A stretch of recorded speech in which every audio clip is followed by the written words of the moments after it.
më kanë ardhur disa pyetje dhe një pyetje që edhe tani më erdhi përpara 2 minutave e lexova tek Instagrami im, është që Mikina, pse japim ne njerëzit shumë shpjegime, dhe më thonë kur duna me thonë jo diçka dhe e shpjegojmë shumë. Këtë gjë për shembull e kam përjetuar edhe vetë. Unë e kam dajën këtu në Gjermani dhe kur nuk kam kohë e vej re, për shembull kur ato duan me ardhë, unë mundohem gjithçka m'ia shpjegu. Kam e shku këtu, kam e bo këtë, kam e marru këtë, po dhe këtu do shkoj dhe besoj atë tek njerëzit që i kemi familje, i dum, na dun, mundemi të bëjmë këto shpjegime. Por edhe këtu nuk kemi nevojë, megjithëse ju them shumë drejtën, sepse është gabim. Edhe këtë gjë e kam mësuar vetë, sepse njerëzit sado shpjegime t'i japësh, sado t'ju tregosh kështu, më në fund ato besojnë çfarë duan vetë.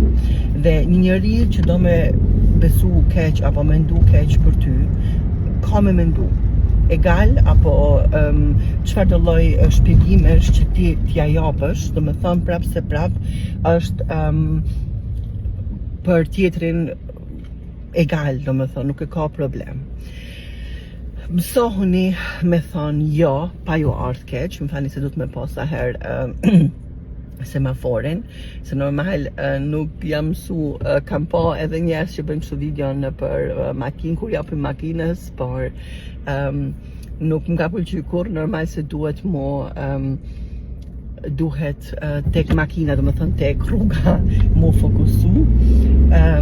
Prandaj, miq të dashur, mësohuni me thonë jo, pa ju ardhë keq.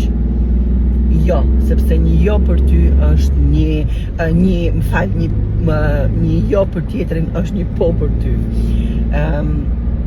Dhe për të gjitha pyetjet që më keni qu, do t'ju kthej përgjigje. Megjithëse nuk e di, ju e keni pa dhe Instagramin tim dhe YouTube-in tim që nuk është vetëm që merrem në këtë drejtim, domethënë me zhvillim personal. Kam edhe 2 punë të mia, kam edhe shumë angazhime që unë merrem, shkolla, seminare që unë jam duke punu me veten, edhe prandaj nuk mundem sa herë, por do të kthehem.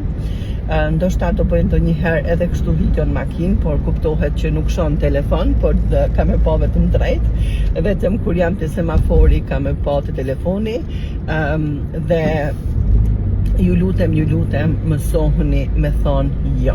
Mësohuni me thonë jo pa ju ardhë keq, sepse në fundit shumë realisht po ju them, në fund të ditës kush ju pagon juve ushqimin e juaj, shtëpinë e juaj, qiranë e juaj, makinën e juaj, ju e pagoni.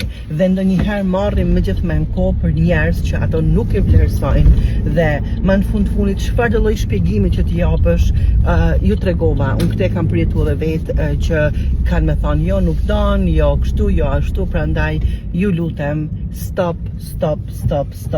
Po ju a them me gjithë shpirtin dhe me zemër, stop duke ju dhënë shpjegime njerëzve që nuk e meritojnë dhe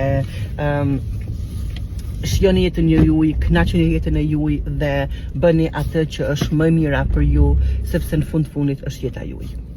Ju përshëndes, ju dua dhe do kthehem shumë shpejt me videot e mia. Ciao.